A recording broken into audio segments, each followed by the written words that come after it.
I have not looked at the show notes, by the way, so whatever we're talking about is going to be a surprise to me. New job, you trying to use a iPad full time. So it's basically all you today, so good luck with that. All right, we're going to go live. Boy, we sure got a lot of feedback about last week's episode. Like a lot. And this, so last week's episode, we were especially unusually critical of Apple, and in particular, their UI design recently, especially things like the Apple TV and the Photos app. We have so many responses from that, and they are split right down the middle. It was a very polarizing episode. About half of the comments said, I can't believe you're so negative about Apple. I'm getting so tired of this. I just can't listen anymore. I just can't take it anymore. I can't take the negativity. And then the other half was, I am so happy you guys are finally saying all this stuff, or that you are drawing attention to this problem that I also agree with or have, or thank goodness I'm so happy you covered this, including people in Apple who said they were very happy that we covered it. So I don't know what to think about that. Did you actually count them? I meant to count them as well, because I felt like it was definitely it was not lopsided one way or the other. But I'm like, how you like your perception of the feedback is different. Like maybe I'm thinking, am I weighing the ones that agree with me too much, or am I weighing the ones that disagree because they feel bad too much? Like, so I should just count them. But of course I never got around to it. But I should go back and do that to see. My impression, just based on feel, was that it was slightly more supporters than detractors. But I could be wrong on that. But anyway, it was definitely not a landslide in one direction or the other. And like, it wasn't so much the volume of the feedback as each piece of feedback was very emphatic about whatever their point was. Either they really, really loved it and are like, thank God, or that was a great episode, or the best episode ever, or whatever, or the exact opposite, that was the worst ever. I hate you all, goodbye. Yeah, it's funny. I didn't count either, but my conclusion was nearly identical. My conclusion was it was split really close to 50-50. I would actually say it was slightly more, you guys need to stop whining, and slightly less, oh, thank goodness somebody's saying it.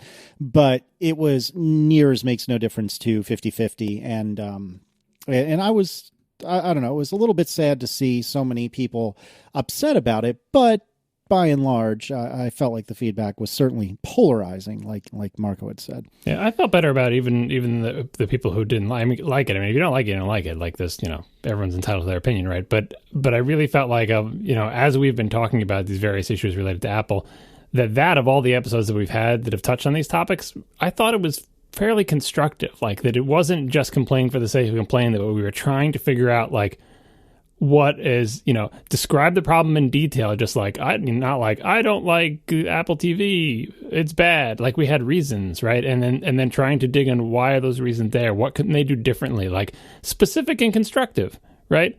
And without any sort of, therefore Apple is doomed stuff. And so I guess for some people, making it specific and constructive doesn't matter as much as, like, just taking too long on it or whatever. Anyway, I'm not trying to change anyone's minds about what they do or don't want to hear in a podcast, but for my part, at least, that's what I'm always aiming for, is if you're going to be talking about problems that you're having, try to do it in a constructive way. Try not to be mean-spirited, not to get carried away, but to really get to the heart of the matter and try to, like, figure it out. Imagine that it was your problem to solve. How would you solve it? What is the way to fix this? That's what I'm always thinking. Yeah, I agree. So hopefully we'll have some happier shows over the next few, but knowing us, we'll see how that works out. But speaking of happy things, do we have any follow-up? A couple items here. This in the last episode, as part of critiquing the Photos UI and the general trend on the Mac of simplifying Mac applications,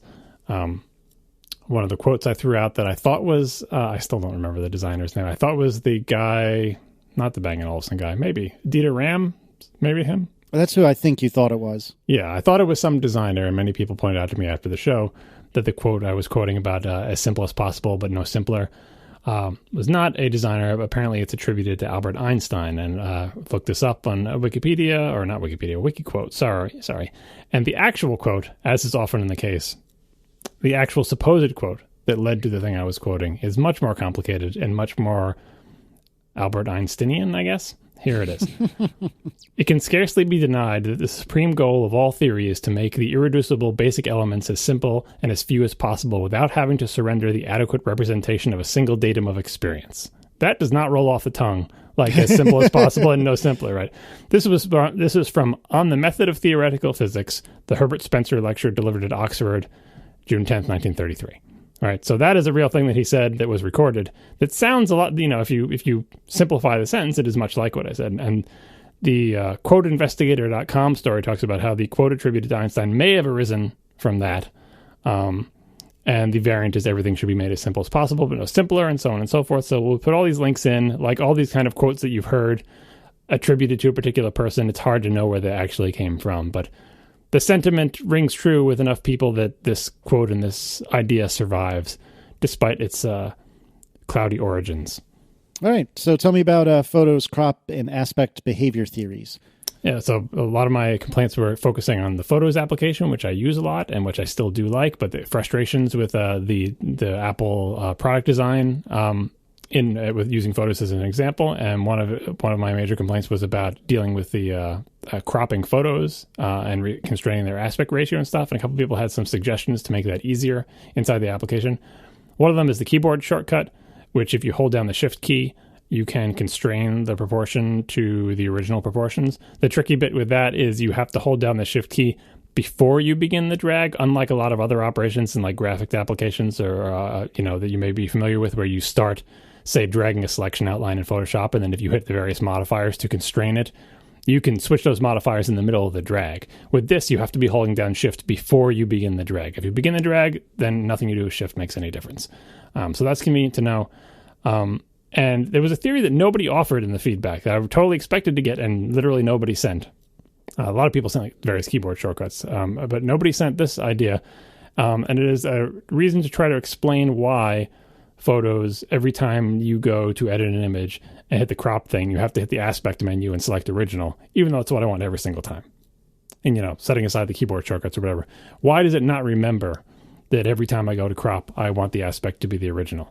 Right? Why does it just not remember like the last thing I used or have a preference or something? You don't even need a preference setting. Just basically like when I change that pop-up menu, leave it that way until I change it again. And my theory, if I had to have someone explain that default, aside from them possibly just saying, oh, we never got around to making that sticky, would be that if you remember the last setting used in an application that's trying to be as simple as Photos is, someone would go in there and have to make a square photo for something. So they would, find the little aspect thing, select square and resize their photo and crop it and be done. And then 3 days later, come back and go to crop a photo and just try dragging the little outline and have it all of a sudden snap to a square. And they wouldn't understand why does it keep snapping to a square? I don't want it to be a square or whatever thing. I want to do freeform cropping here. And they won't remember that like the settings there. They'll think it's broken, or someone different will come to the program and not realize that it is remembering the last thing. So resetting from 0 every single time gives what they think is the sensible default for everybody, which is unconstrained, which I don't even know if that's a sensible default. But in theory, you could argue that by remembering the last thing you picked, it's making the application appear broken to future people who may not know about the aspect menu, or even someone who picked it from the item last time and didn't do it. I don't think that's a good reason to do it in an application like Photos, because I think that is not as common as, like, I think you would be gearing the application to novices too much, and that you should realize that everyone starts off as a novice, but if you use Photos year after year after year, eventually you will learn a thing or two and become, if not an expert, then at least a proficient user. And that constant annoyance of having to pick that or having to hold down the Shift key or having to do whatever overwhelms it. So my opinion is still the same, but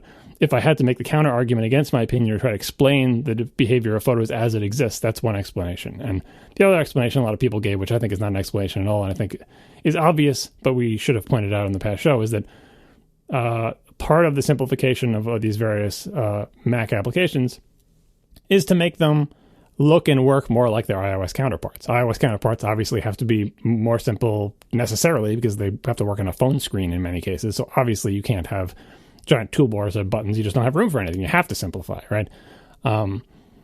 But on the Mac, the whole point of that discussion was that on the Mac, those same constraints don't hold. So for the sake of uniformity, trying to say, if we just make it look and work the same in both things, then you're just not treating the Mac the way it should be treated. It should be the advantages of the Mac platform should be realized in the applications that run in them. It shouldn't be constrained to the lowest common denominator as defined by a phone or whatever. Well, and also, like, just in the same way that, like, it was the best thing for the phone and for the iPad to not just have Mac OS like shoved onto them and just ported onto them, straight.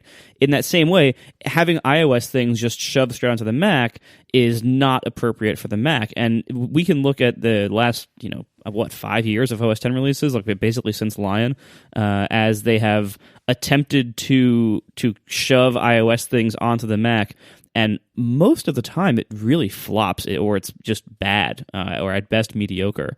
There's a whole bunch of like the iOSification of Mac that has been attempted, and it just lands flat. It just doesn't feel right on the Mac, just in the same way that the Mac UI wouldn't feel right on the phone. I think the worst one is where they decide they have to have down, like maybe not down to the pixel, but basically the same glyphs, the same icons, the same sort of menus. Like when I see a Mac application with like basically an iOS 7 style button that is really just plain text, like that language doesn't fit in on the Mac because the rest of the Mac isn't like that. Most Mac apps are not like that. On the Mac, buttons have little outlines and stuff. They look like little capsules, blah, blah, blah. There is a design language for the controls and experience on the Mac, and it is different from the phone. And so when an Apple application lands on the Mac, setting aside the functionality and how many things are hidden away or if it's designed for a phone screen, they'll just change the surface part of it to look and act weird, and it just doesn't fit in. And so the Photos suffers from all of that. It's massively simplified. Lots of stuff is hidden. Many things are constrained, like the little pop-up thing with the sharing thing that we talked about that's just way too small for no reason. The icons are sometimes identical to the ones on the phone, and I think they're trying to make a family resemblance, but they haven't. There has never been an iOS 7 style revolution in the Mac UI. Yosemite was as close as they came, which flattened stuff out and took away a lot of the gloss and everything, but it is by no means like iOS 7 was on the phone and the iPad, where it radically changed the look and feel and the way you design applications. So anyway, before we get off Photos, one last item is a lot of people suggested keyboard shortcuts. I know a lot of these. I've looked them up in the help, so on and so forth. One of the issues that I've complained about in the past that I should have emphasized last time as well is that Photos likes to ignore my keystrokes. Not all of them. Most of the time the keystrokes land. But if I had a penny for every time I hit the space bar and nothing happened in Photos, I would be able to buy a nice meal. And so the same thing for like rotating or, hitting enter to edit or, command keys usually have a higher percentage, like command R to rotate, but C to crop and stuff like that. But I don't know where those keystrokes go. I don't know if there's a responder chain thing falling down. And it's not like it's just like mightily delayed and I get impatient and hit it again. Sometimes I will just say, you know what, I'm not going to hit it again. Maybe it did register and I'll just wait. And after 10 seconds, you're like, nope, that space bar just went into the ether. Keyboard shortcuts are not, first of all, they're not a solution for most people using the application because most people never are going to memorize those keyboard shortcuts. But even for me who knows some of them, the keyboard shortcuts become unreliable as well. Every time I do, edit, crop, aspect, original with the mouse cursor, it works every time. It's just tedious. So that's why I end up doing it repeatedly rather than attempting to do the keystrokes. Because if I do the keystrokes and I wait for a 3 count and nothing happens, then I end up going to the mouse anyway. All right, somebody sent to us, and I apologize because I don't know who sent this in, but somebody sent us a Bluetooth headphone dongle concept, which was done by Sean Nelson. This is on partlysean.com. And I'm glad that one of you put this in the show notes because I meant to and I completely forgot. This is actually a really interesting idea. So the general premise here is, hey, if the iPhone 7 really does give up the headphone jack, then what would Apple do to kind of bridge the gap between the phone not having a headphone jack and all of us having these headphones that are probably not Bluetooth? And so this Sean Nelson person did a prototype, a concept of, hey, here's how Apple could fix this. And what it is a circular puck that has a headphone port like you would find on the iPhone 6S. On one side, a lightning port on the other for charging, and it will convert any headphones into Bluetooth headphones. It doesn't appear to have any buttons as far as I can tell. It does have a little clip on it so you can clip it to your clothes. This is a really, really clever idea, and I really think that this is a pretty good way to bridge that gap. But what did you guys think about it?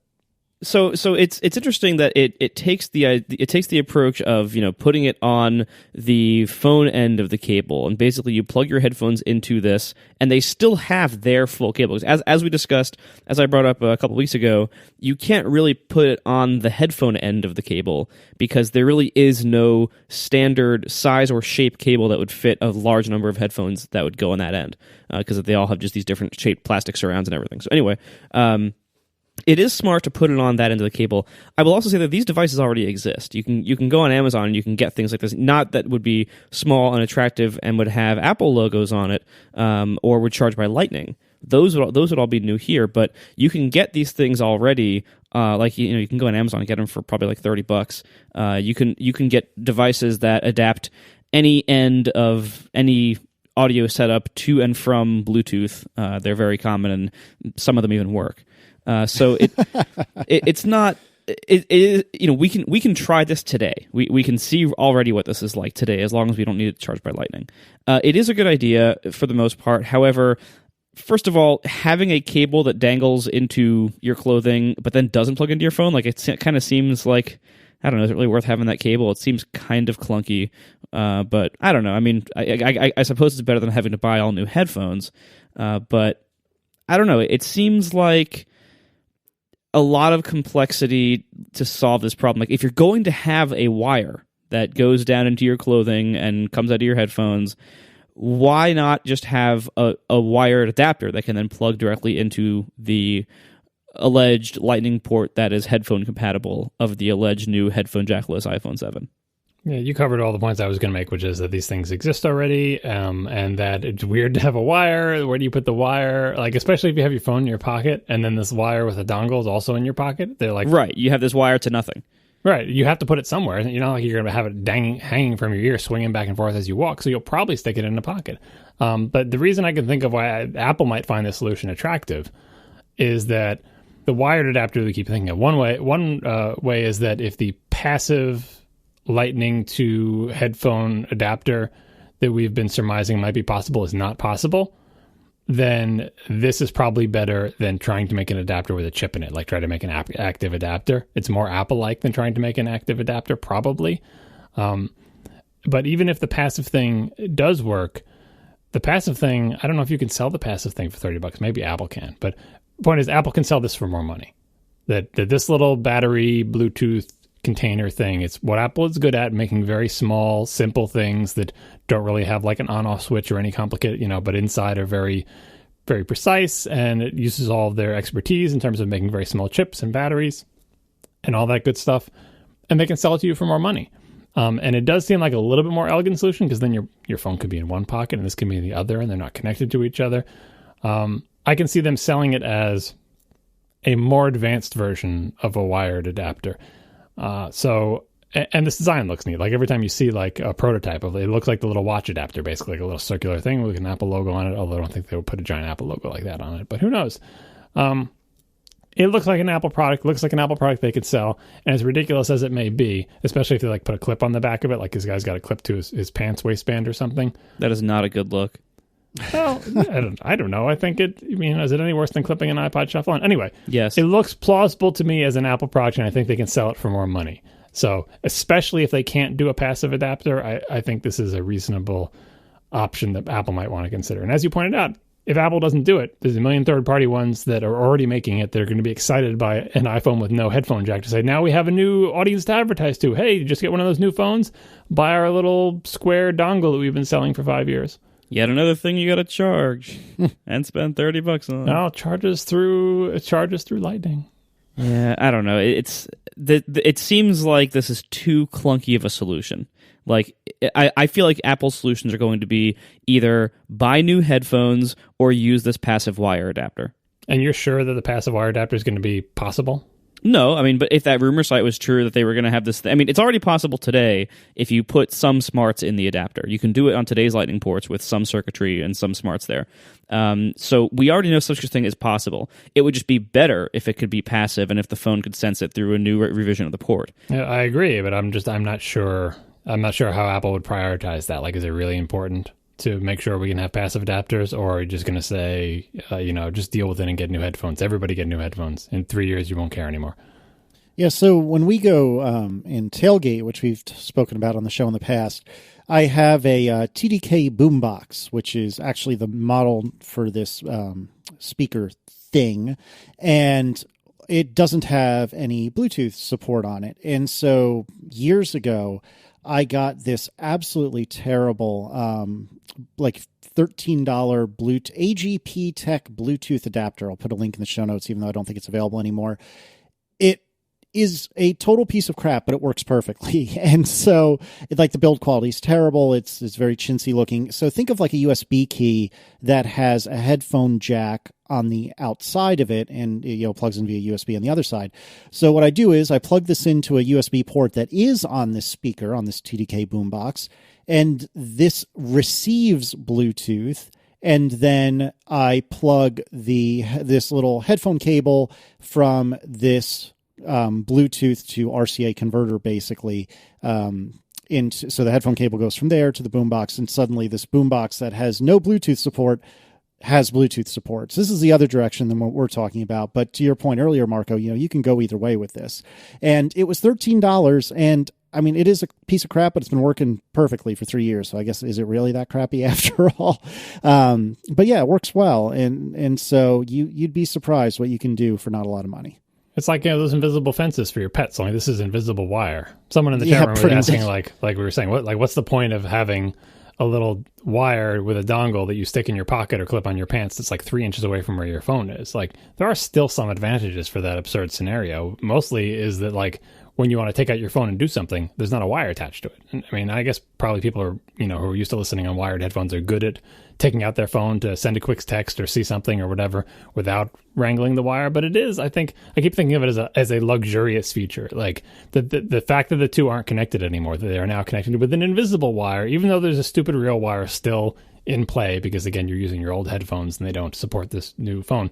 It is still a slightly more luxurious experience to be able to take out your phone without a wire attached to it. Invisible wires are better than wires in general. And if you can't get rid of the wires entirely, which Apple will surely sell you Bluetooth headphones to do that. But if you can't, because you want to use your old headphones for whatever reason, a dongle like this, as ridiculous as it seems, I think it does actually offer some material advantages, to the point where I'm thinking, like, maybe I would do it. Because my big problem is, like, when I'm walking from the parking garage to work, very often my headphone cord gets caught on like a door handle going through like the garage doors or up in the stairwells at work or whatever, and ends up yanking the headphones either out of my ears or out of my phone or both.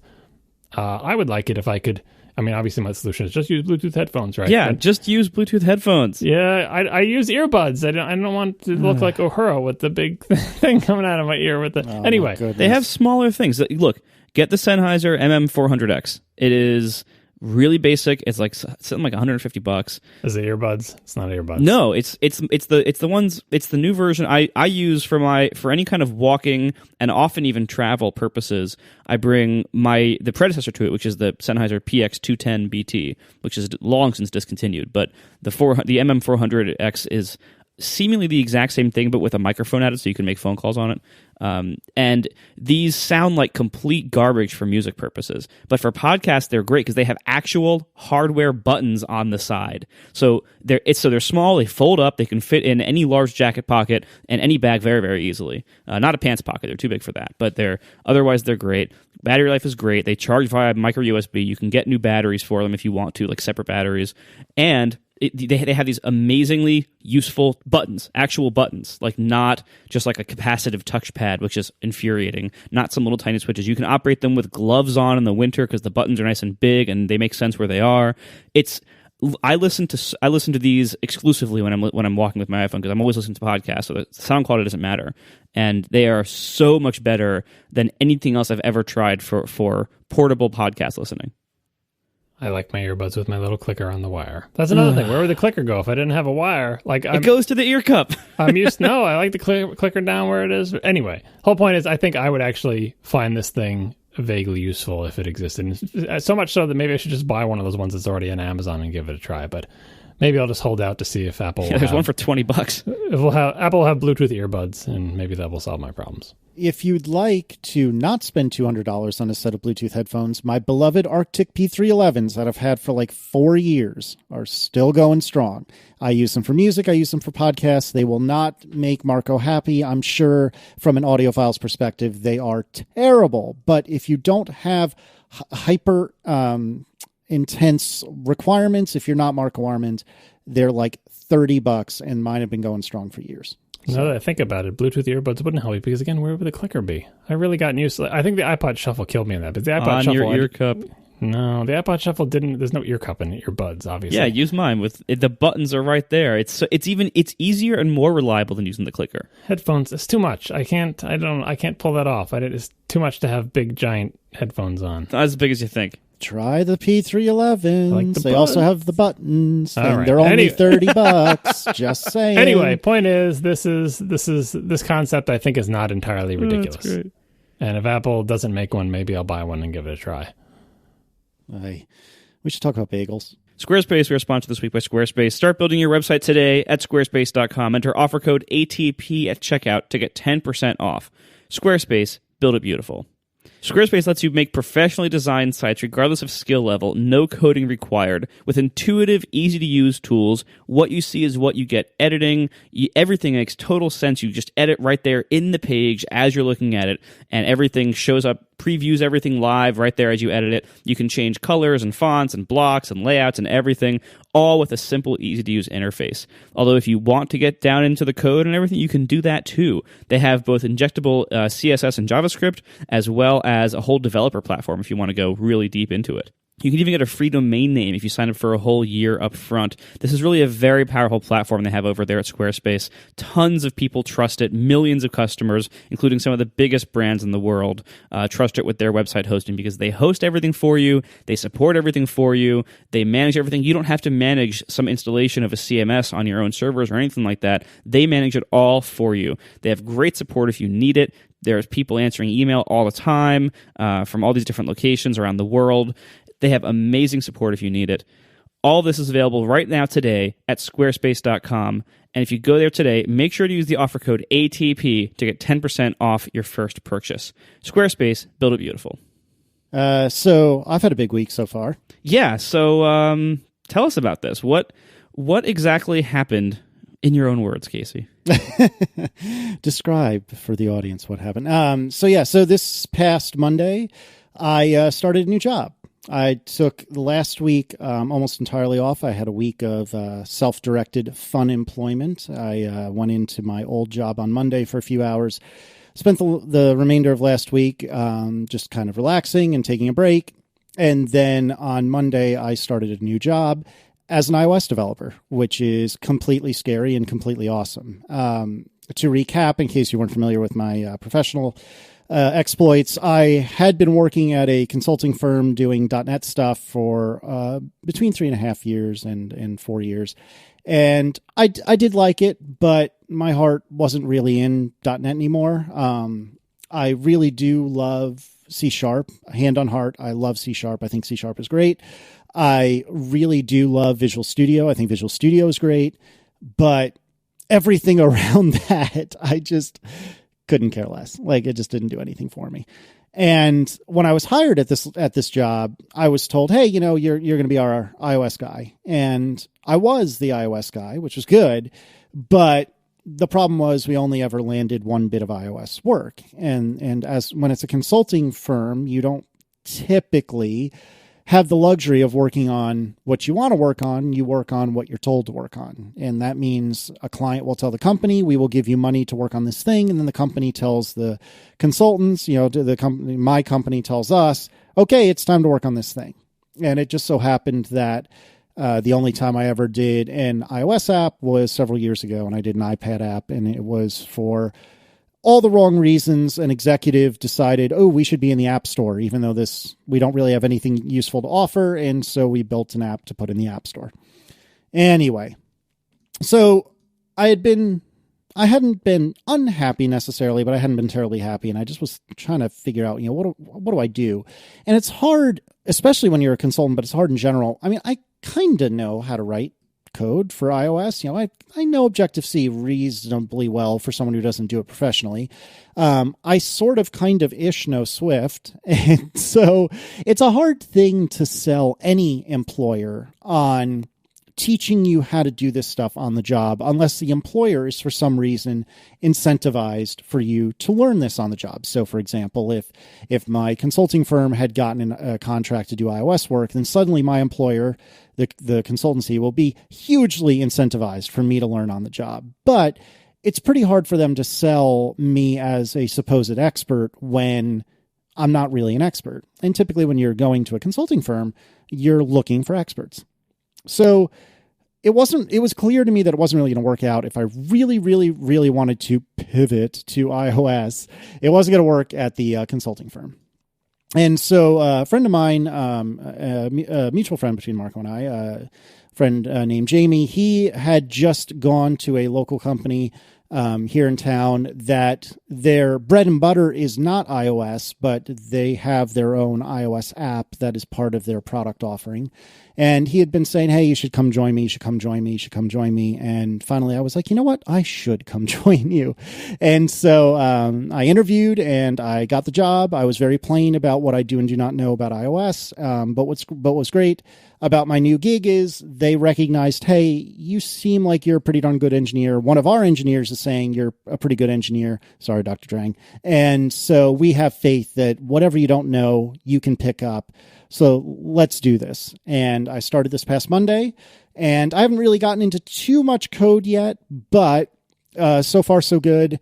And it is blowing my mind that the things that we talk about here and the things that I've been pumping into my ears by way of Marco's other show, and by way of, Core Tuition, and by way of Mobile Couch, and so many of these other shows, suddenly this stuff that I've just longed to do, I'm now doing. And it's really, really exciting. And I'm petrified because I'm used to, I was a pretty darn good .NET developer. Not the best, but pretty darn good. And I wasn't often scared by the things I was asked to do in my day-to-day job. And now I am not a pretty darn good iOS developer. I'm at worst a rookie and at best an intermediate level iOS developer. And so I'm reaching on this, and that's really, really scary. But I found that that's the best way to force myself to learn, is to go straight into the deep end and just learn how to swim. So I'm excited. I'm excited just selfishly because this is what I've been wanting to do for a long time. I'm excited for the show because I think even though we don't get that deep into developer topics that often, it'll be nice to have someone else who does this sort of thing for a living other than Marco. And I'm just excited to learn something new because I've been doing the same stuff for a long time. And the last really new thing I learned, if you don't count some React that I was dabbling with maybe a year ago, was when I taught myself Node for my blog, and that was in 2014. So it's about time for me to get scared and learn something new. So I don't know if you guys have any questions about that. If not, we can just put it in the parking lot. But that was my first question. Do they have a parking lot? I have not seen one yet. But I'm sure it's there. But anyway, if you have any questions, I'm happy to field them. Otherwise, we can just move it right along. So you talked about the tech differences of like C# versus Objective-C and, the different IDE and all that other stuff or whatever. But setting that aside, like getting back to the doing consulting work versus doing a product. Mm-hmm. I think you covered this in your blog post, but like the idea with consulting work is sometimes you get a crappy job, but the job ends. And sometimes when you get a good job, that job ends too. But with product work, I imagine, without getting into details of what kind of product you're making or what kind of company you're working for, it's conceivable that you could get to be an iOS developer dedicated to working on a product that does nothing for you. Like the product is like, I'm an iOS developer and I'm working on a product, but I don't care about this product at all. Like I don't have any passion for this product. I don't, and the customers who use this product are not really into the product. And no matter how good I do my job, they're never going to really appreciate it because it's like, an industrial machine control thing or something where it's just not, you know what I mean? And in that case, you would be using the new technology and you'd be learning things. You'd technically be an iOS developer, but I'm thinking it's like, imagine if like your worst consulting gig just never ended. So is part of your decision to go to this specific company the idea that like, what do you care what the product is really? Like, is it just better that it is a product that you can like work on and incrementally make better year over year over year, even if it's a boring product? Or do you also kind of need it to be a product that interests you more than like your least interesting consulting gig? Yeah, no, it's a very fair question. I think I have to reach back just a half step and explain that I've been doing some flavor of consulting since roughly 2006. So it's been about a decade now. The first couple of years from '06 to '08, I was doing government contracting, which is not exactly consulting. I was working for a company that had a product, but literally the only people that bought that product was the U.S. government. So really what ended up happening was the government said, hey, we want this new feature. And we said, okay, we'll do that. And so it was basically consulting. After that, it was just regular, no asterisks, honest to goodness consulting from '08 on. And I found that there have definitely been some projects where the client was awesome and the project was a lot of fun. And eventually what ends up happening is, as you described, John, the client either can stand on their own 2 feet, so to speak, or they feel like that product is complete enough for now. And then they say, all right, thanks for your time. We'll see you later. And that's a total bummer, because here's something that you really invested in. The kind of consulting I was doing, I should also note, is typically project-based. So it was myself and a bunch of my coworkers at the consulting firm would swoop in, do a project, and then swoop out. And of course we would be working alongside the client, but the overwhelming majority of the work was done by the people at my consulting firm. It's not like your individual consultant who is just an individual contributor. And this is where the staff aug thing came in a couple of months back. And so typically with project-based consulting, you build this project with your friends at work, and then it's like, okay, thanks. And then you leave. And that's a total bummer. And even though it's nice to know that you have that each project is to some degree a ticking time bomb, because eventually it will go away, both the good and the bad. It's nice to think about. I really wanted to try walking on the grass on the other side of the fence, and I wanted to see is a product company really what I wanted and really what I want. And let me give you a really weird but concrete example of why I wanted this. So I believe it was my first day. It was my first day at the new job. And we actually had this like all hands meeting off site, which was just purely coincidental. And so we were in a different portion of Richmond at this all hands. And then we needed to come back to the office afterwards. And we were traveling from the all hands that was at a hotel to the office. And I got stopped at this light that typically will take 2 or 3 cycles for me to get through at this particular time of day. It was around lunchtime. And this is right by a bunch of businesses and a bunch of eateries. So everyone's going to or coming back from lunch. And as I'm sitting at this light, I'm thinking to myself, oh my God, this is taking so long. Oh my God, this is taking so long. I'm going to have to make up this time because, oh God, I'm sitting here for like 10 minutes. And it's one thing if you sit at a light for like a minute, you could just kind of flub that and, whatever. A client isn't going to care if you bill them for 1 minute where you weren't actually doing work. But this is like 10 minutes and I can't bill the client for this 10 minutes. And so I'm going to have to stay at work 10 minutes later than I planned. Oh, wait, I don't have a timesheet anymore. I'm not working for a client anymore. Oh my God, I don't have to give a shit. This takes an hour because I don't have to answer to anyone anymore. Well, not literally, of course, but you know what I mean? This is magnificent. And it's just stupid stuff like that. I'm just kind of, I was ready to take a break from consulting. And who knows, maybe in a year or two, maybe I'll 1099 and I'll just go. And if you're not an American, basically I'll be an independent consultant and maybe I'll go back to a consulting firm. Who knows? But for right now, oh my God, it was magical not to have to stress about sitting in a stupid light for 10 minutes.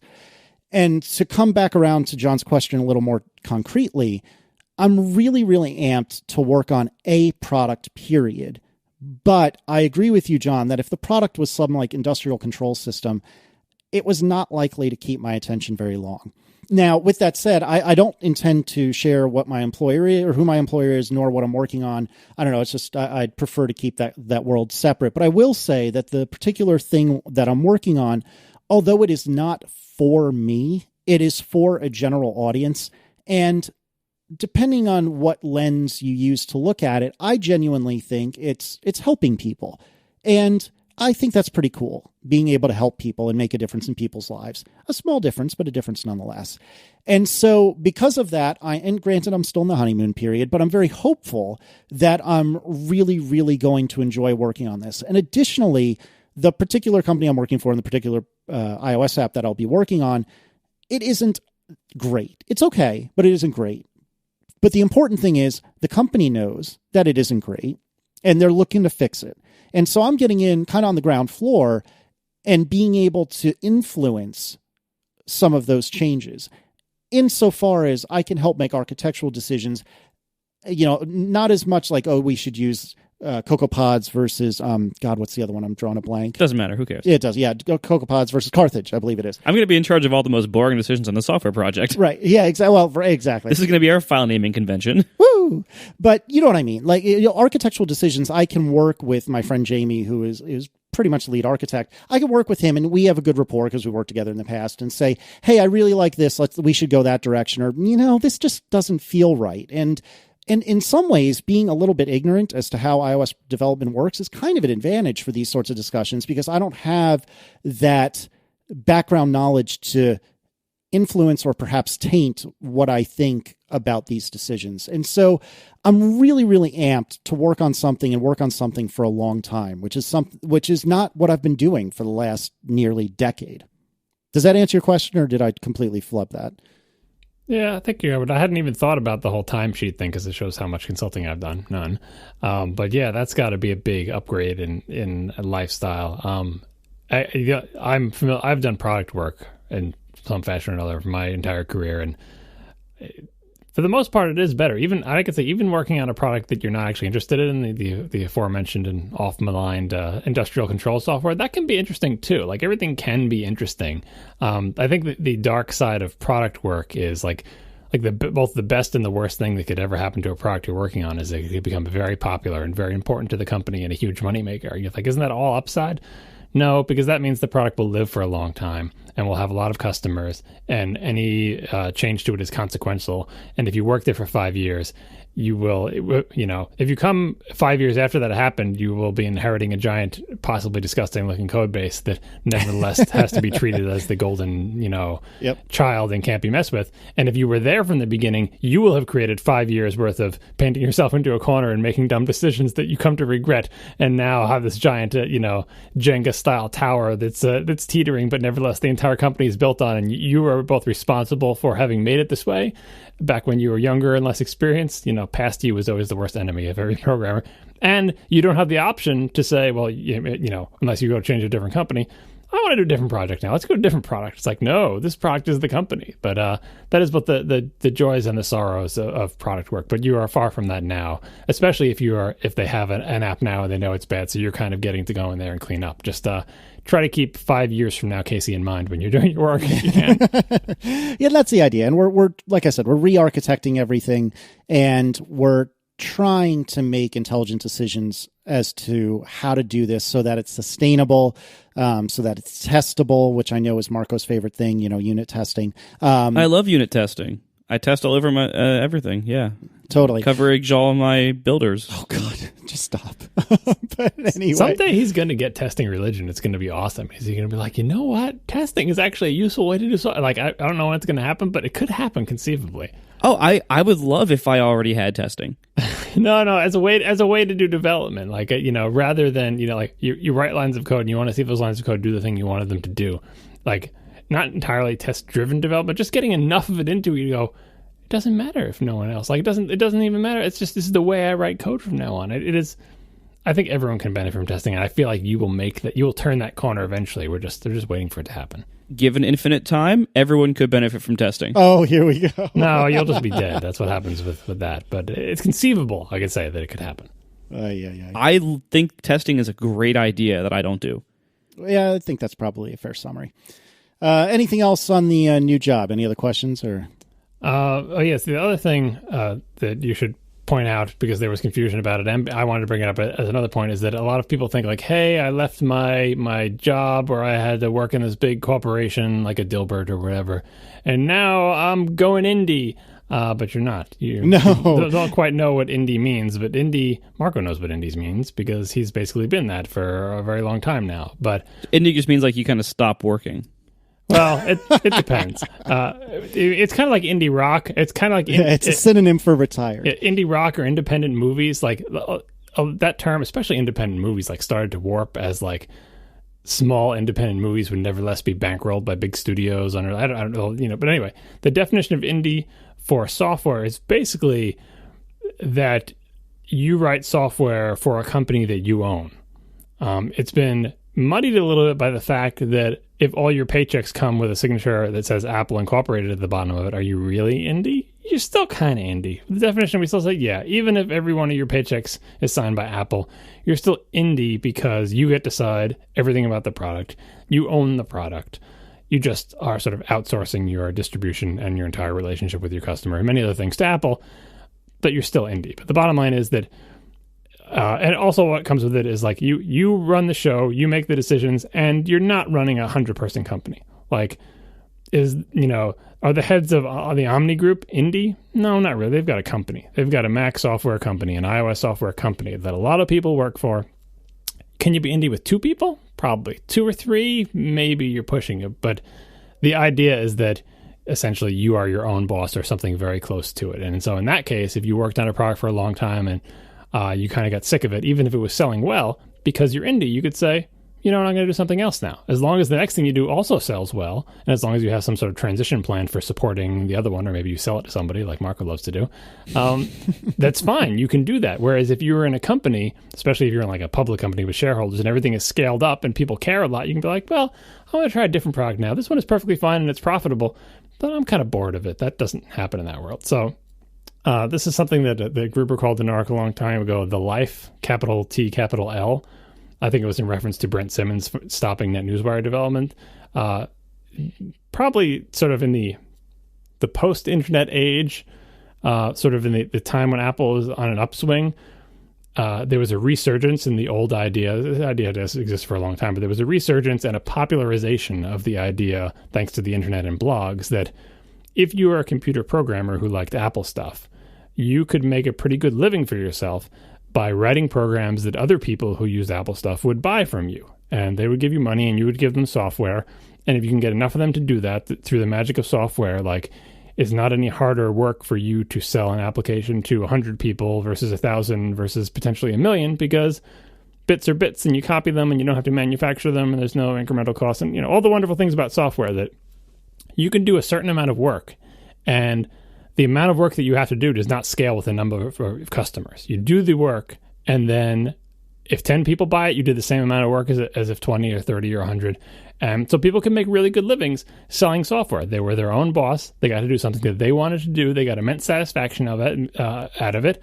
And it was, that's the life he was referring to. iOS gave a different view of that, but at this point, I think everyone who's involved in this ecosystem would agree that it is slightly harder to live the life. It is slightly harder to be an independent software developer who makes their living doing that, if only because the market is so much more crowded. I think we talked about this on maybe this podcast, maybe other ones in the way distant past, of like, if you're doing something that is really fun and a lot of other people want to do it because it's fun, that's going to drive down the value of the thing you're doing. If a bunch of students want to make an iOS application for fun and give it away for free or close to free, and you say, well, but I've got to feed my family, I can't afford to give away, like the value of what you're doing is being driven down because there are more people in the market. And so it makes it harder for a regular person who wants a family and healthcare and everything to be able to make a living as an independent software developer. It's not getting to the point where it's like being a professional athlete where a small amount can do it, but it's getting more to the point where it's like a regular job, where it's not like if you're a decent programmer and you find a market need that's not being met and you sell an application, you're good to go for 20 years. You can just keep selling and revising that application for 20 years and you'll have a healthy lifestyle. Like, those days are past because the market is just, too crowded.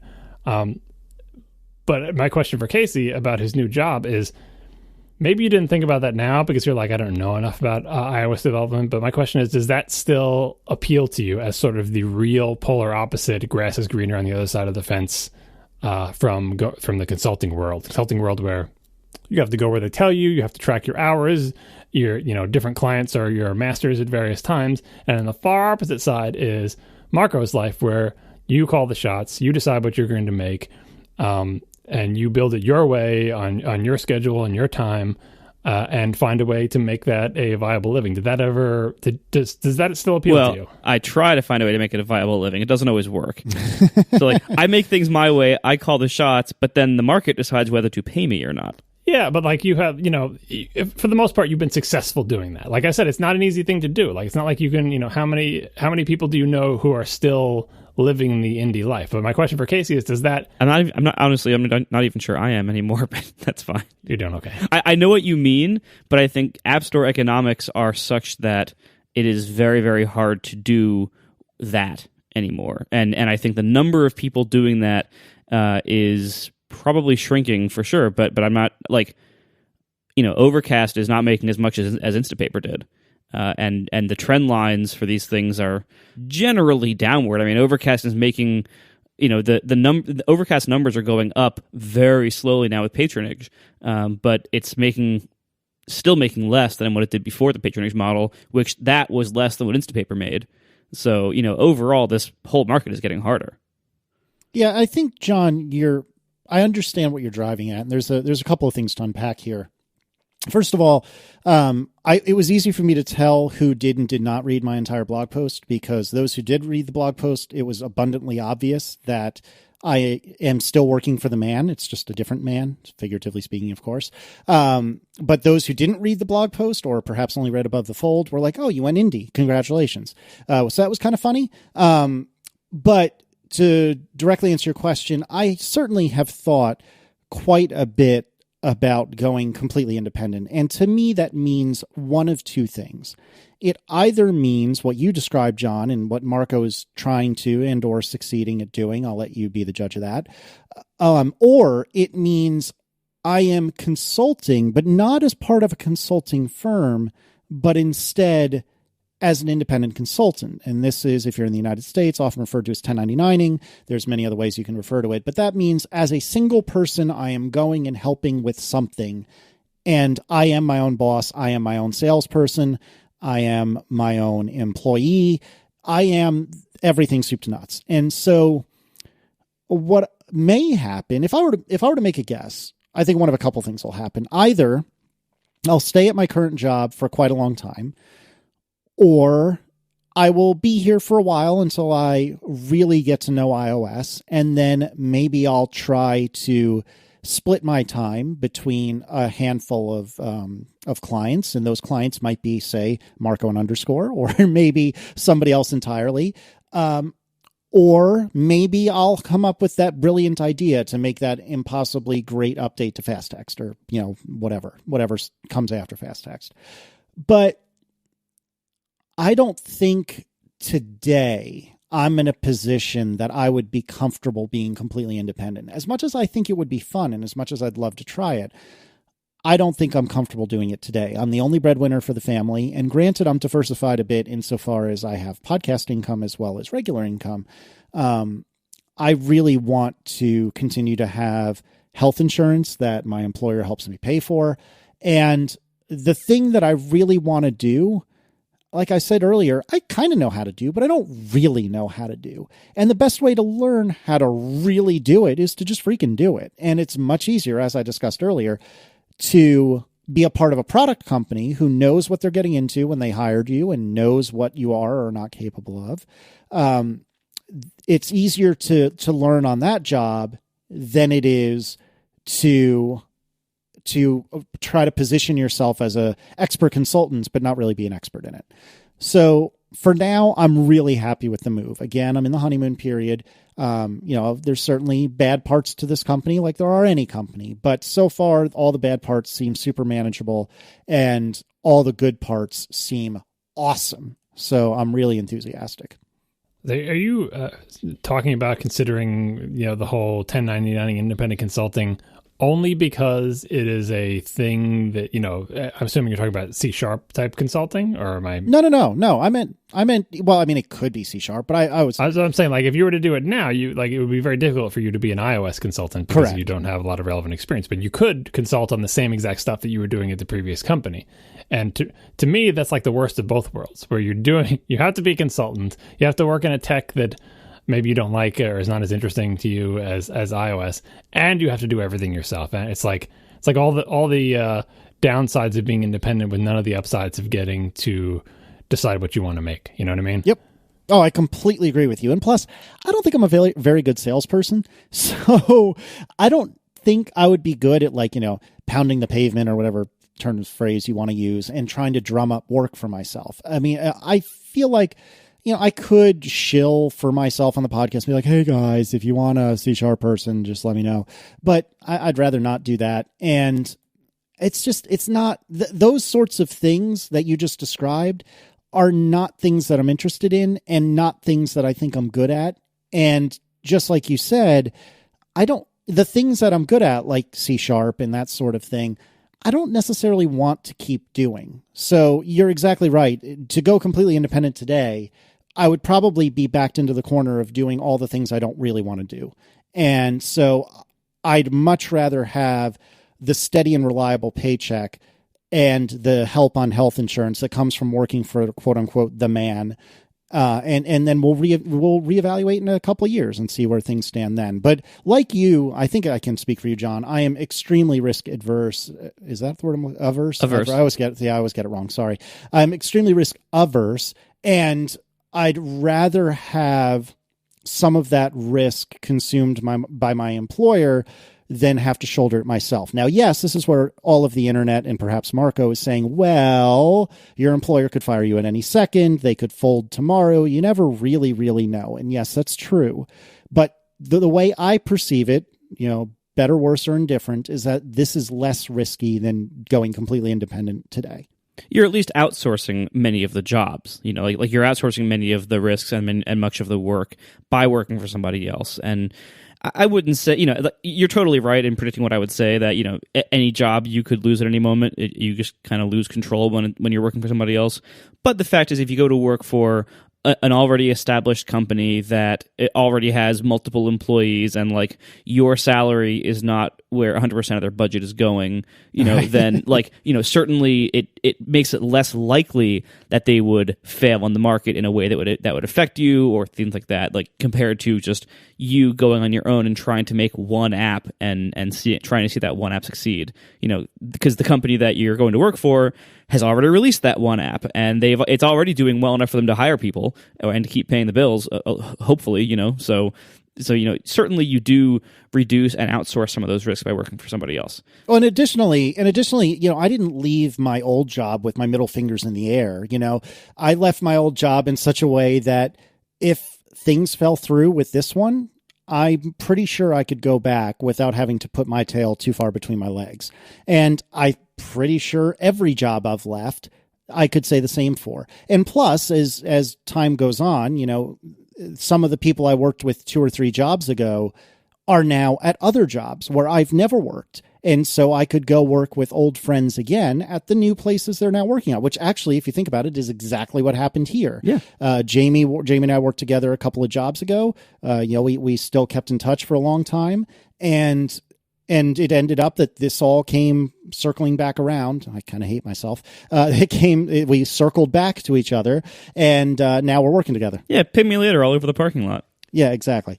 So, for those who are not independent, which I think is the overwhelming majority of us, if you leave a job not like a jerk, you also have that option. So even if this all fizzled tomorrow, I would still have the option of going back to the old job or working with some of my old coworkers from years ago.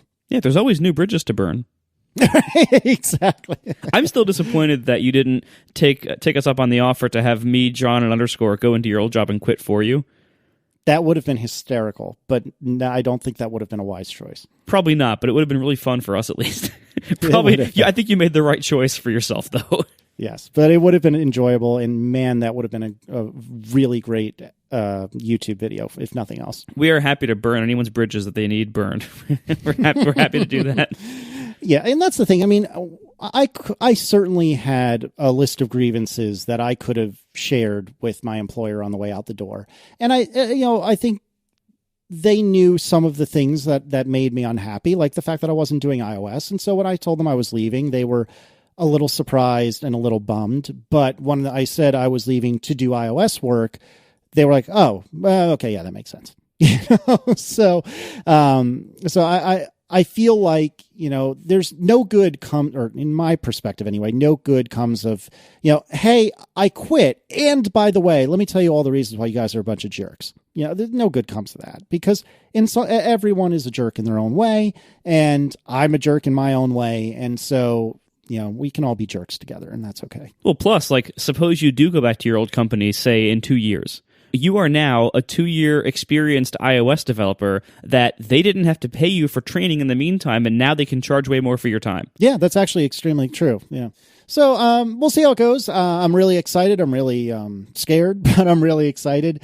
And I'm really anxious to see what it's like. It's going to be interesting being client side, and it's going to be interesting because most of the C# stuff I was writing, it was all server side. I had written some client side C# way back when I first started writing in C#, but I haven't done that in a long time. The closest thing I've come to client side programming is JavaScript, and I'm not going to get into that holy war, but suffice to say, I haven't done real honest to goodness client side development in a long time. And additionally, I'm really looking forward to some of the engineering challenges of working on a mobile device that I haven't had to worry about in a long time. Like the processors are getting faster and faster and stronger, but cycles are not free. And more importantly, network traffic is not free.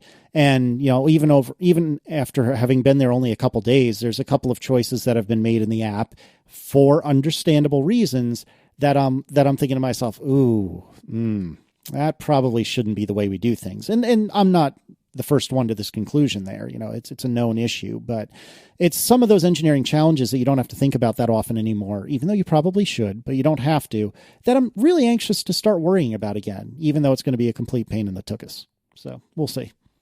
Just let me know when you get far enough into your Swift stuff that we can talk about member-wise initializer proposals on the podcast and bore Marco with it. All right. That sounds great. Is that the thing that Erica Sadin, forgive me, I don't know how to pronounce her last name, but she had just had a blog post about that like a week ago, maybe a few days ago? Maybe. She's on the list. She did a blog post about it. Swift Evolution. Learn about the future of the language you're just learning.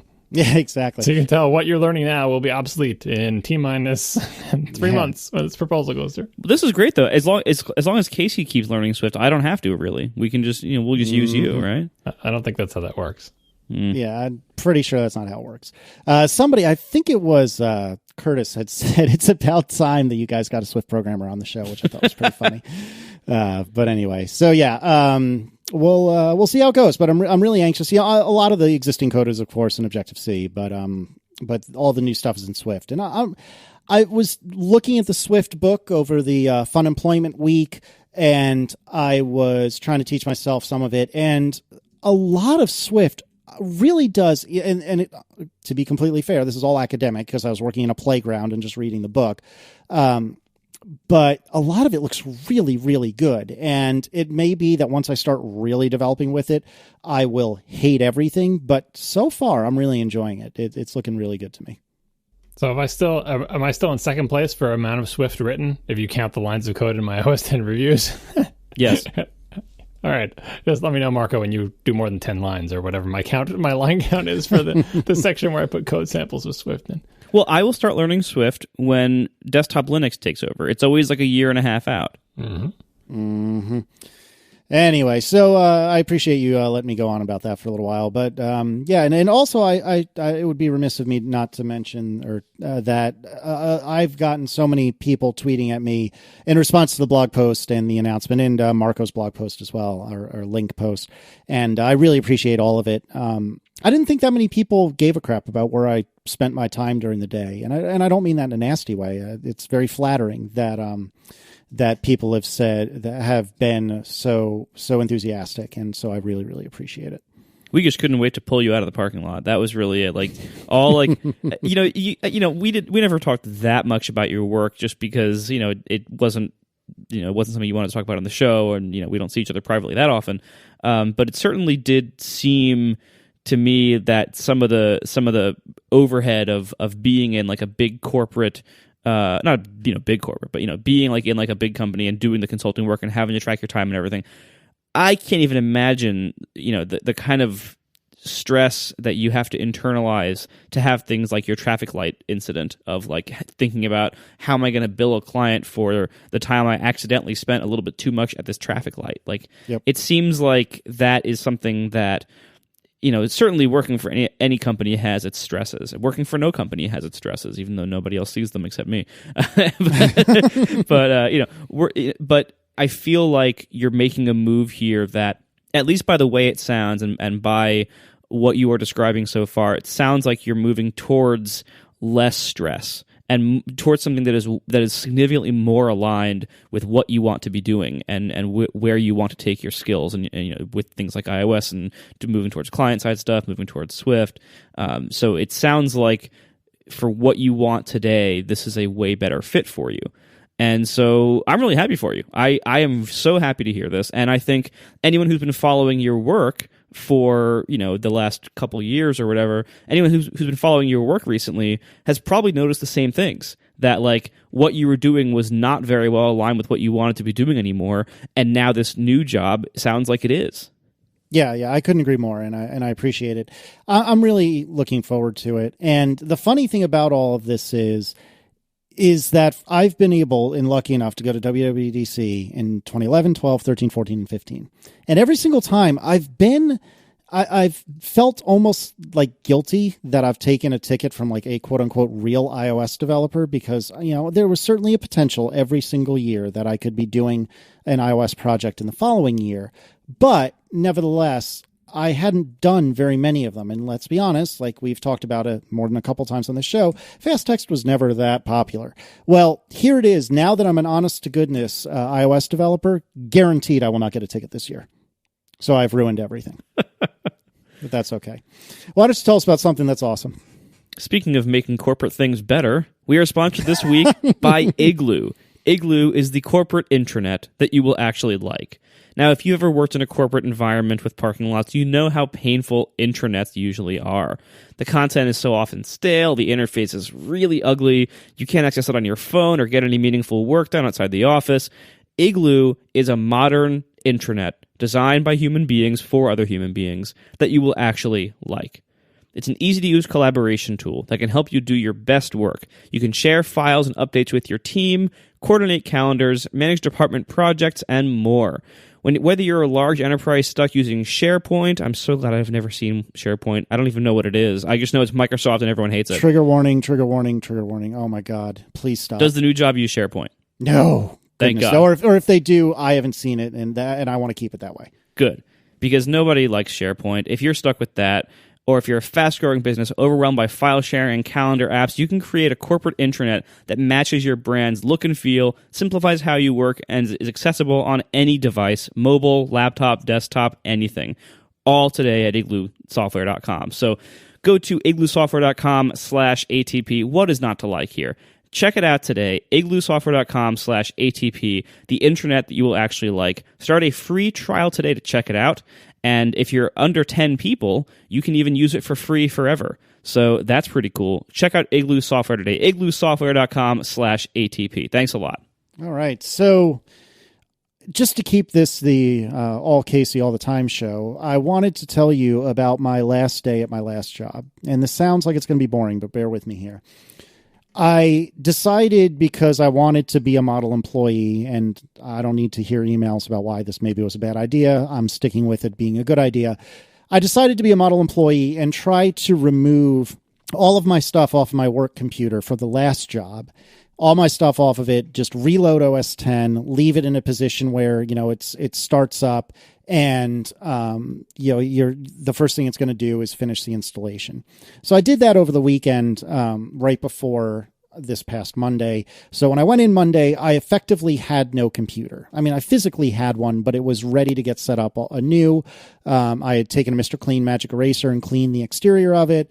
Everything was good. I put it back in the box because for whatever reason, when they gave me the computer, they gave me the box. Everything was great. I really wanted to, however, scan a few tax-related documents at our scanner in the office. And the way the scanner works is, it's a scanner/printer/copying machine. You can save something to a USB key. You can save something or you can send something via email. Well, I didn't know how long my email address was going to last because, maybe I could have keyed in my personal email address, but it was certainly intended to be used only for your work email addresses. And I'm literally there for like 2 or 3 hours to do an exit interview or two and then get on my way. So I didn't even know if I would have an email address on this past Monday. It turns out I did.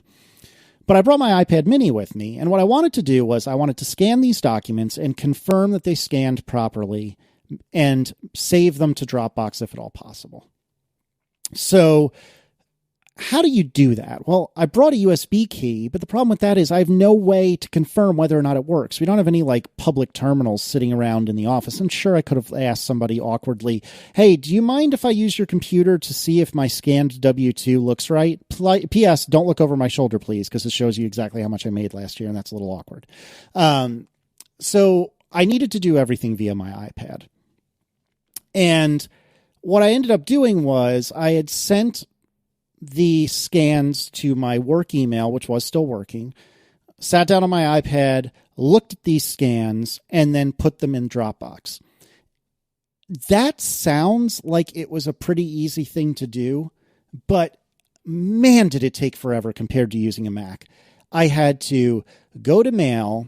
I had to wait for the message to download, get angry when occasionally Mail showed me that there was a new message but refused to download it, force quit Mail, go back into Mail. Finally, the message is there. Now I need to open the PDF. Then I need to do the little share sheet thing, go to open in, and then go to Dropbox. And then now I'm opening it in Dropbox. Now I need to tap to figure out what folder to go in.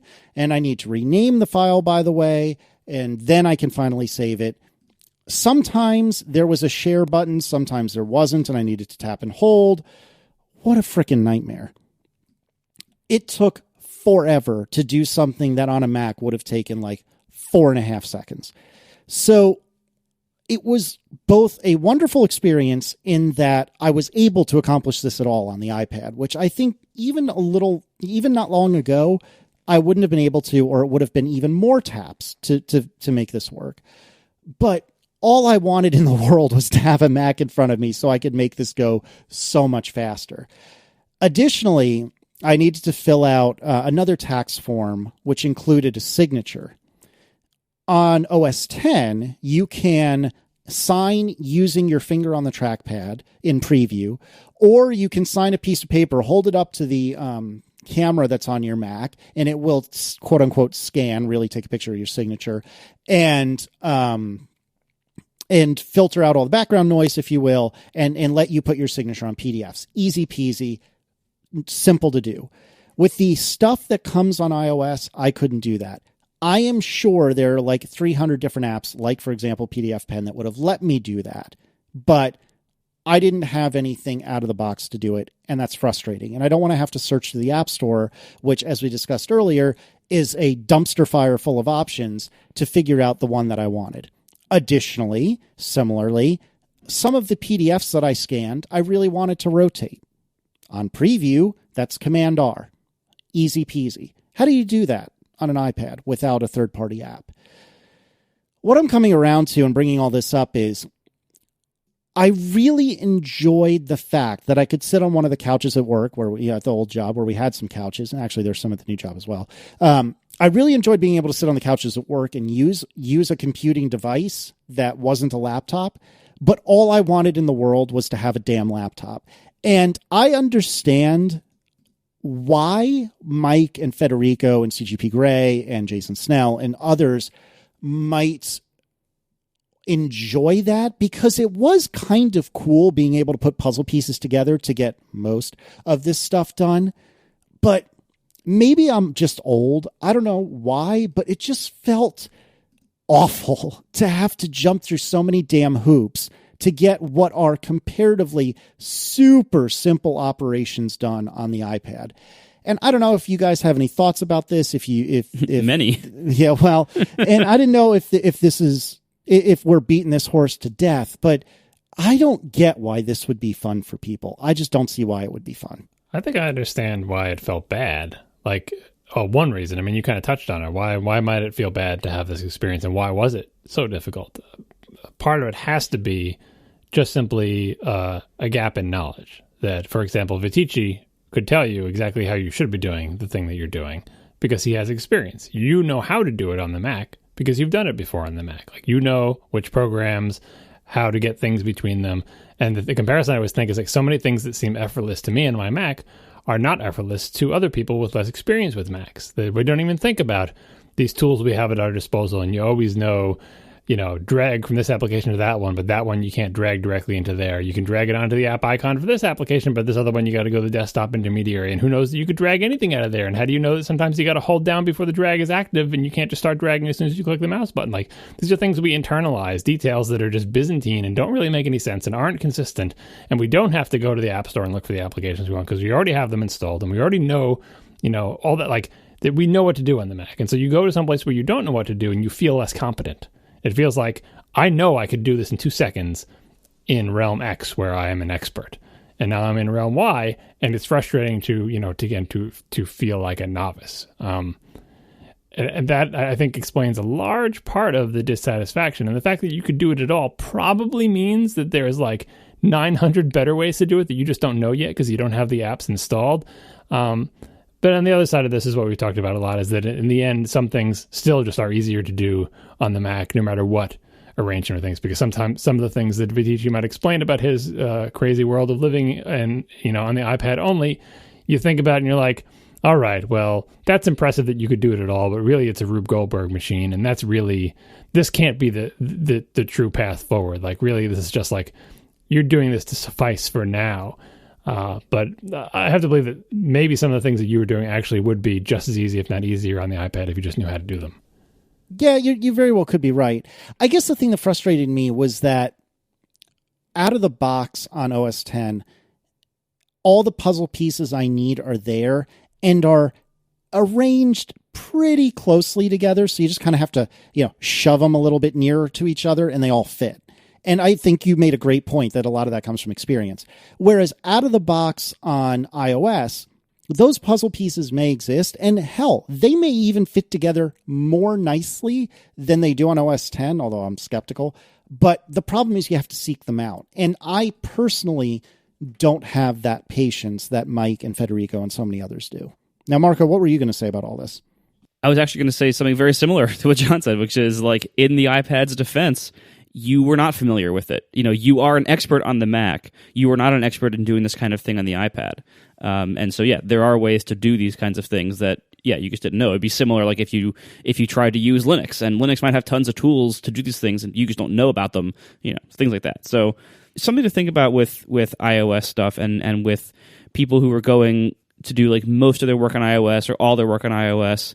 I think there's a bit of a parallel to draw here between this kind of dilemma and the reason why why so many people still buy laptops with DVD drives in them. And all of us geeks can look at this and say, why would anybody want a laptop with a DVD drive? What year is this? It is very common for people to still buy laptops with DVD drives because they say, well, what if I need it? I need this every so often.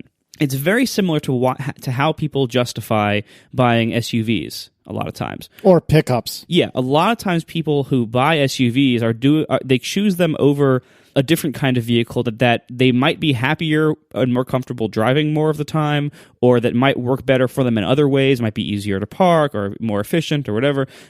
They choose SUVs over those vehicles sometimes because they think they might occasionally need to use some of the features on the SUV. And even though 99% of the time they never use them, and during the entire time they own that SUV, the need for its benefits over a regular vehicle might only come up like 3 or 4 times. like, and if they didn't have the SUV those 3 or 4 times, they probably could have found some way around, we could rent a truck for this afternoon or whatever, but people still choose those because of these occasional needs. And it's a very powerful force in decision making of when people are choosing these kinds of things that they're buying or using or owning, because they think, as much as I could get away with what I need 90% of the time with this simpler, smaller option, whether that's iOS or a motorcycle, they can say, as much as I can get away with that most of the time, that last like 1 or 5 or 10% of the time that what I'm doing can't be done on this thing at all, or can't easily be done on this thing, I'm going to be really upset if I don't just get the bigger, more capable thing to begin with.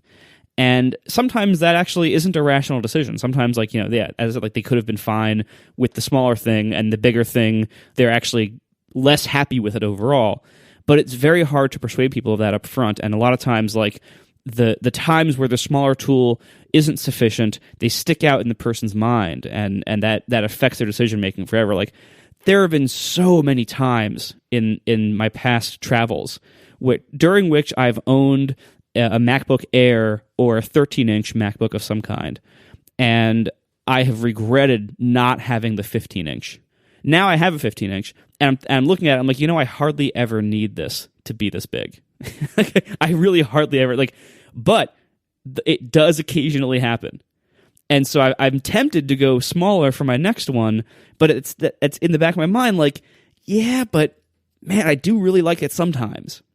So I think looking at the iPad, we have a kind of similar problem here, where if you're super devoted to doing as much as you can on it, you can get quite a lot done on it. But people look at that concept and they think, yeah, but what if I want to do this one fairly, trivial thing that just by the design of the iPad or by its hardware restrictions or something, it just can't do, or by iOS's restrictions, it's very clumsy to do.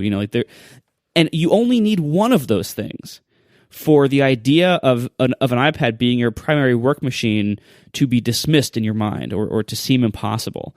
And so many people will have like one of those things at least. And I have tons of those things, so that's one of the reasons I don't do it. But I think in this case, like, it's a very hard problem to solve, because that's the kind of thing that just takes like years and years of software maturity and a blossoming third-party ecosystem and advancement in the OS and the interface and everything.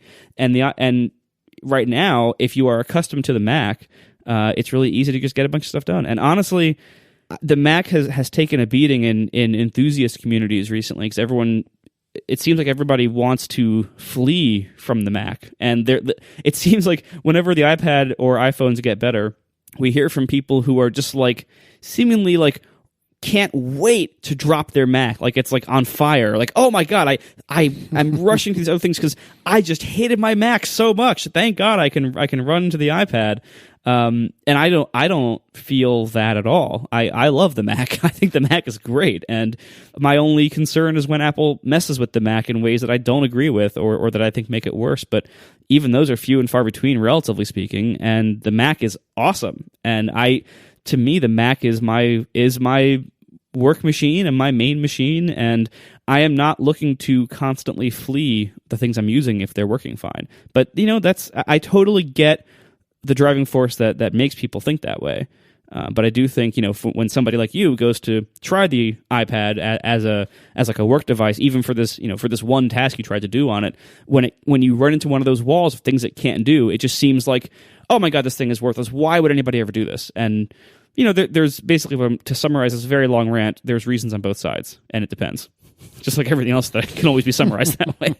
This whole issue of Casey's iPad use and trying it out on for size reminded me of an older discussion. I forget what podcast on. One of the ones with Mike. He's on a million podcasts. That's Mike with a Y. That does not narrow it down at all. Yeah, we were discussing his use of the iPad and how he remembered how it was just like an accessory thing, but now there are so many things that he prefers to do. He was talking about sitting in front of his Mac with his iPad, using his iPad, like he's literally sitting in front of his Mac, but instead of using the Mac that's in front of him, he's instead got his iPad propped up in front of him. He's using it to do things like sorting through email or whatever. Certain classes of tasks that by his own admission, were less efficient on the iPad, But the thing that made him want to use it was that he found them more enjoyable to do on the iPad. And this is not necessarily the factor that is making people try to drop their Macs like they're hot, but different expression.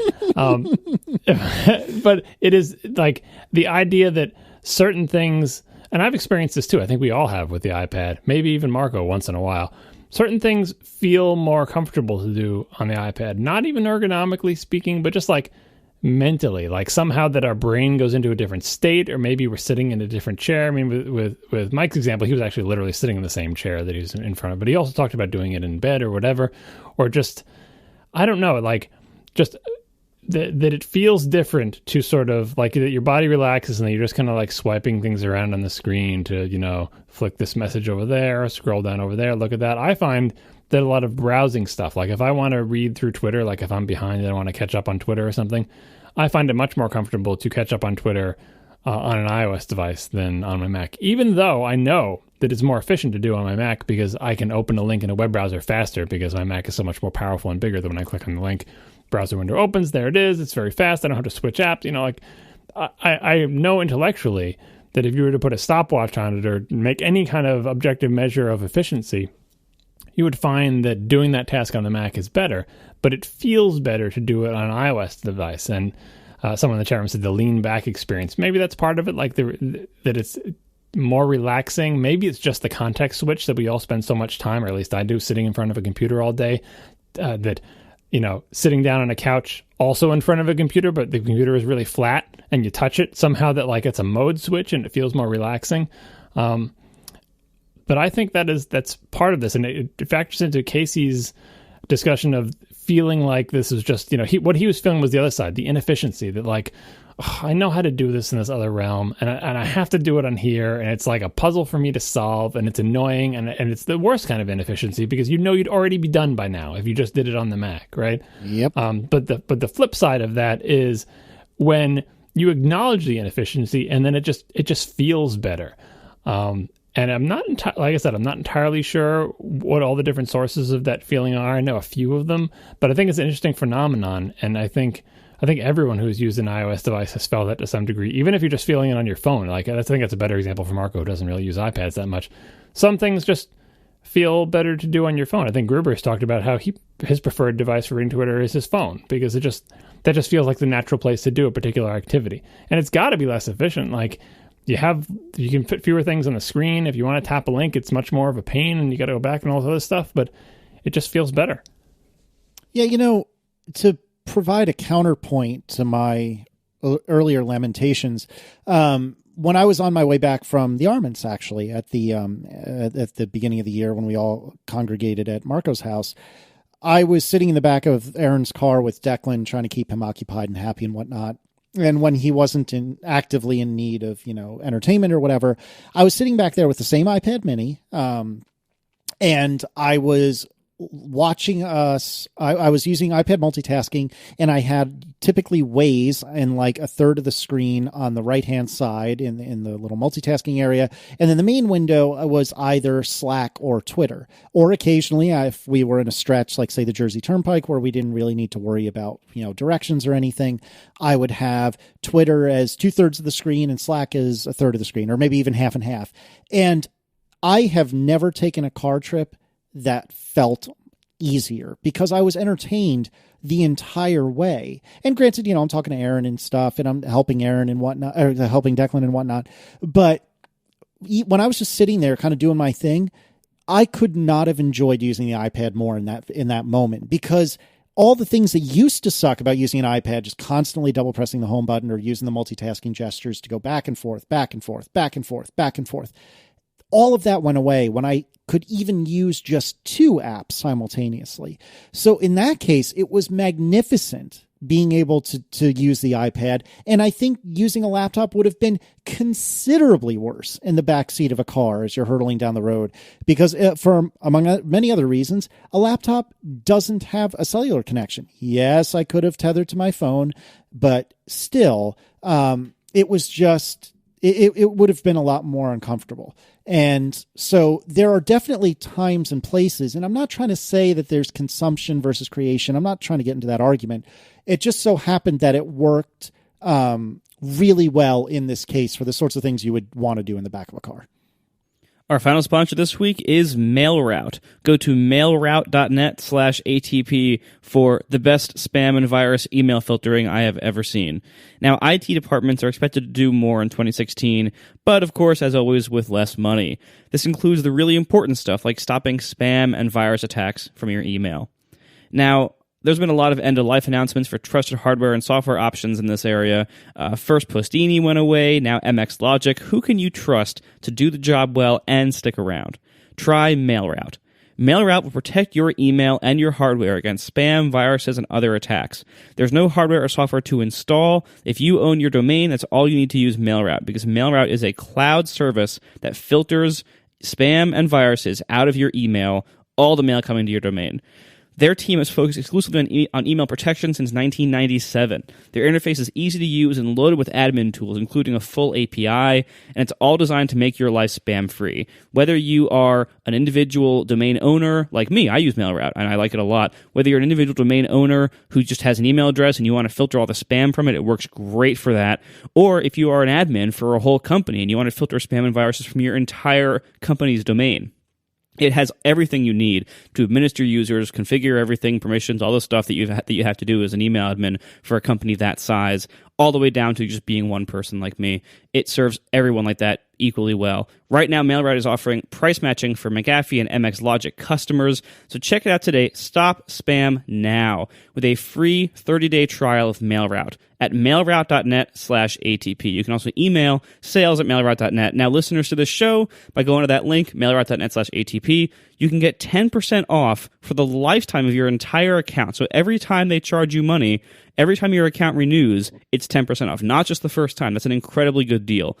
MailRoute protects your email from spam and viruses. That's it. That's all they do. They do it better, and they're doing it longer than anybody else. Check it out. Go to mailroute.net/ATP. Thanks a lot.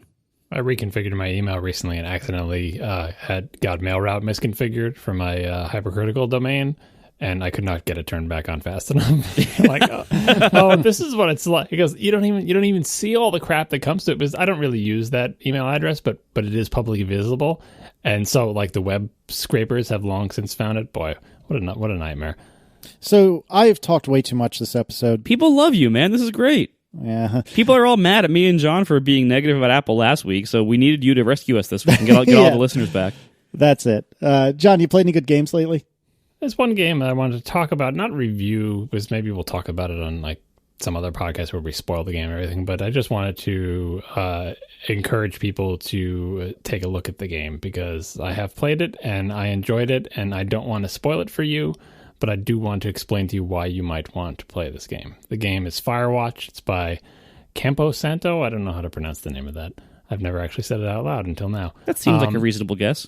Yeah, in cooperation with our friends at Panic, makers of Transmit and Coda and many other fine products and other fun things.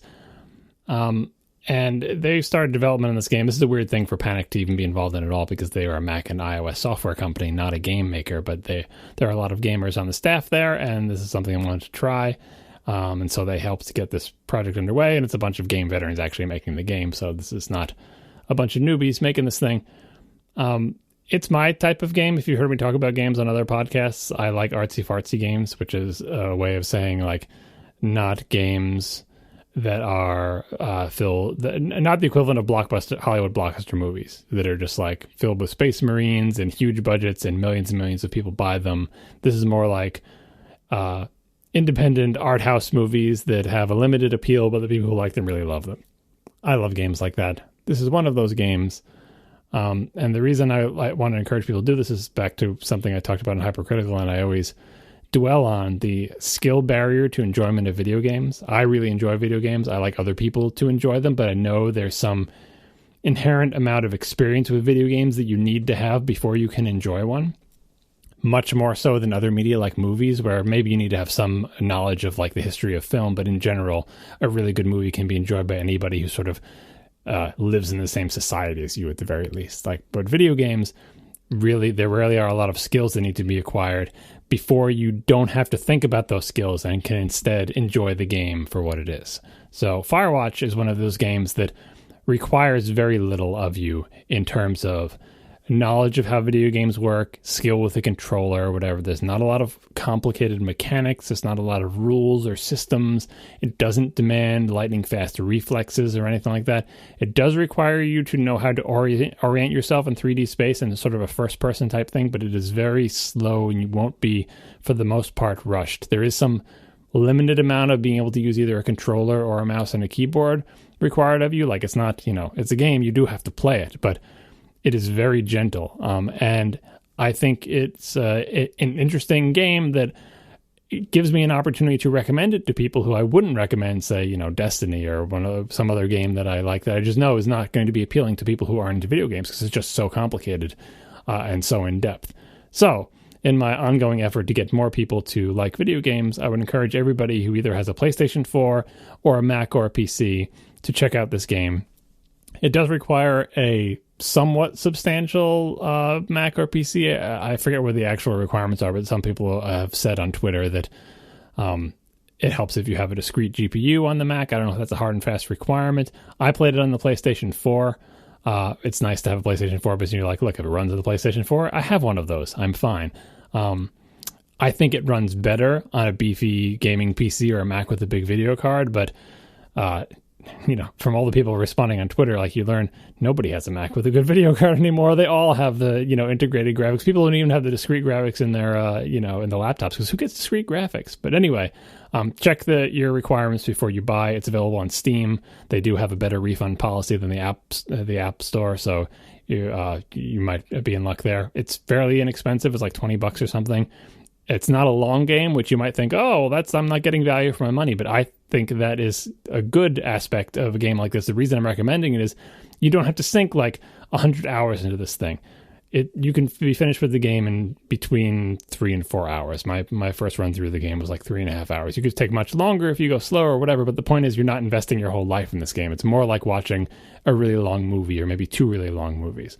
So think of the length as a benefit to people. I think of it like as a benefit to people who don't play games that much, because you don't want to send them in the game that, really after the first 25 hours, it really starts to get interesting. That's a non-starter for people. I haven't said anything about what the game is about. It's called Firewatch. It's the idea is there's like a big house in the middle of the woods that you look around in to spot fires in the woods and report them if you're like a forest ranger. That doesn't really tell you anything about the game. So what do? Do I just go to this place and look out the window? It is a narrative type game where mostly you're in it for the characters and the stories. Again, it is not based on mechanics. You're not going to be, traversing a tech tree or finding resources or leveling up your character or doing any of the other things you typically do in a more traditional game. This is much more of a narrative driven game. All these things that I've said about the game may make people who are into games, the so-called hardcore gamers who love games like StarCraft and Destiny and, Battlefront and all these other things, like people who love those type of games, gamey games, the quote-unquote self-described gamers may think this is not the game for them. And maybe it isn't, because I like this kind of games. I like artsy-fartsy games. But if you demand the challenge of a Bloodborne or something, you are not going to find it here. So, but I feel like gamers already know about this game. They know all the review sites. They've read reviews of it. They know if this is the type of game that they're going to like. I'm mostly talking to the people who would think, video games, that's not for me. They're too complicated.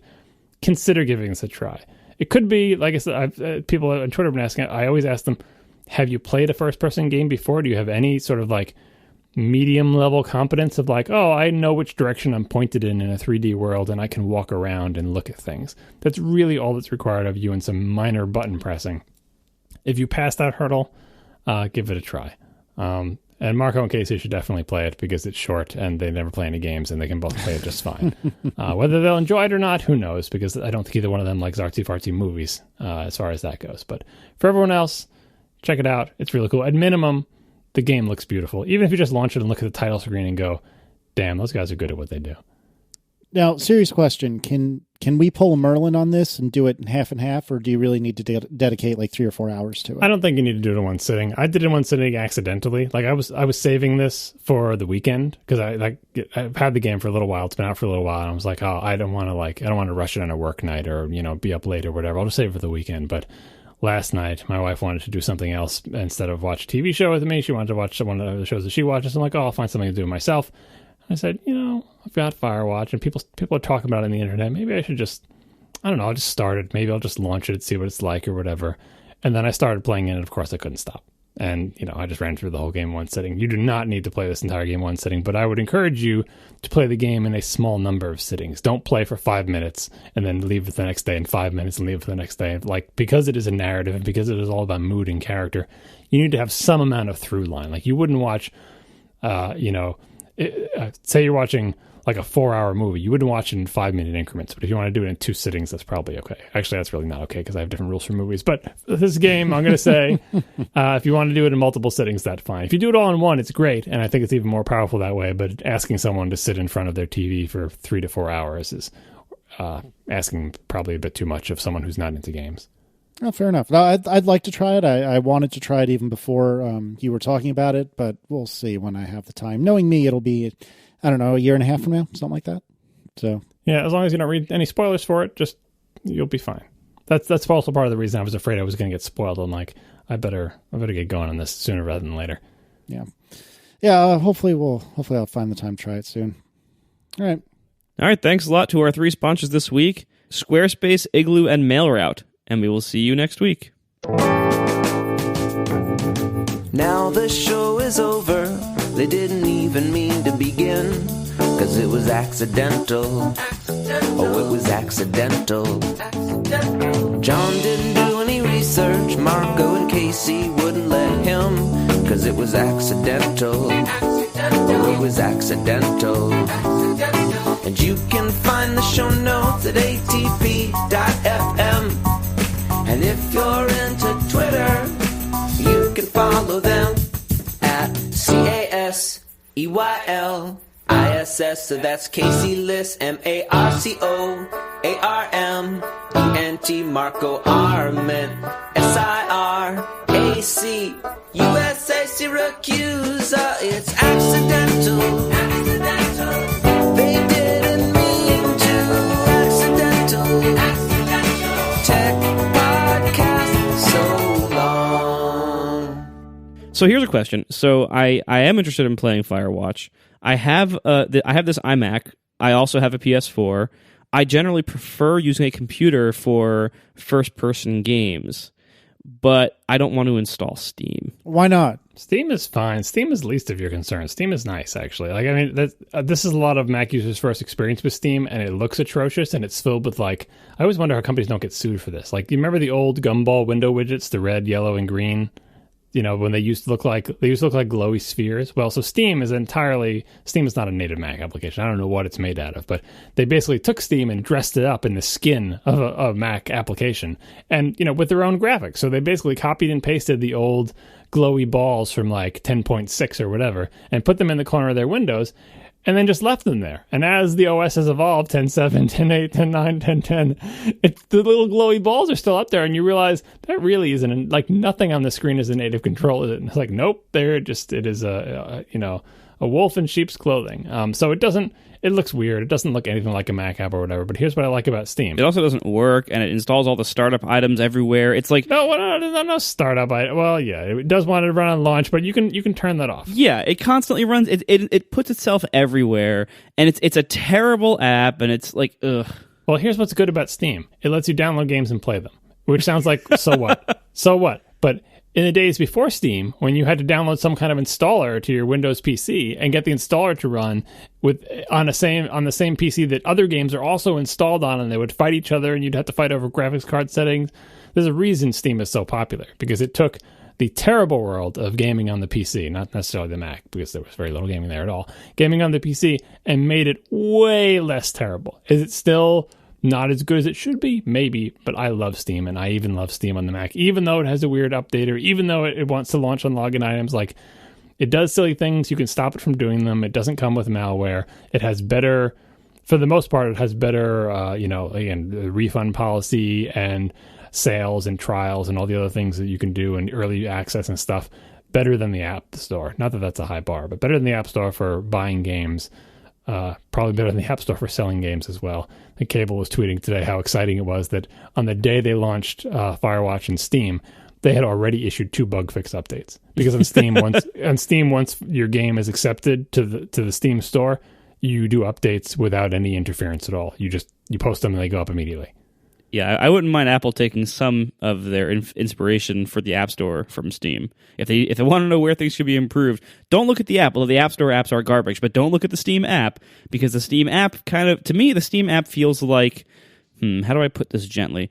It feels like not only a Windows app that is running on your Mac, not only that, which is bad enough, but it also feels like it is a Windows web app designed to run in Internet Explorer 3.0, which they have embedded in the app and is running in virtual PC emulation through Rosetta emulation on your Mac. That's how it feels. I think it's better than the Mac App Store app. Don't you think it's better than the Mac App Store app? Just in terms of the sheer number of features, the ways you can view your data. It is not as good as the iOS App Store app, which again is not saying much, but it is way better than the Mac App Store app, because the Mac App Store app actually works worse than Steam. And that is saying a lot, because the Steam app just does not work doing so many stupid little things. But wow, the Mac App Store app is even worse. But anyway, I would heartily endorse Steam as a way for Mac users to get and play games, even though the place that you buy stuff through is a little bit weird and looks strange. Just because you will be successful. You will be able to purchase a game. It will download it for you. When you want to launch it, you go to Steam, and you can double-click it, and you'll be able to play the game. And you will never be able to get rid of Steam again. You can uninstall it, fine. And that's the best thing about Steam. Is like it's all the great things about the App Store before the App Store. Say you're done playing a game and you want to free up some hard drive space. Uninstall it. Wait, is the game gone? Did I lose everything? Well-behaved modern Steam games save all your save stuff and state in the cloud and everything, so you can uninstall the game to free up disk space. Know that you can reinstall the game later and get all your stuff back. Again, well-behaved Steam games. I have some older Steam games that don't do that, and it really annoys me. But the good ones do everything right.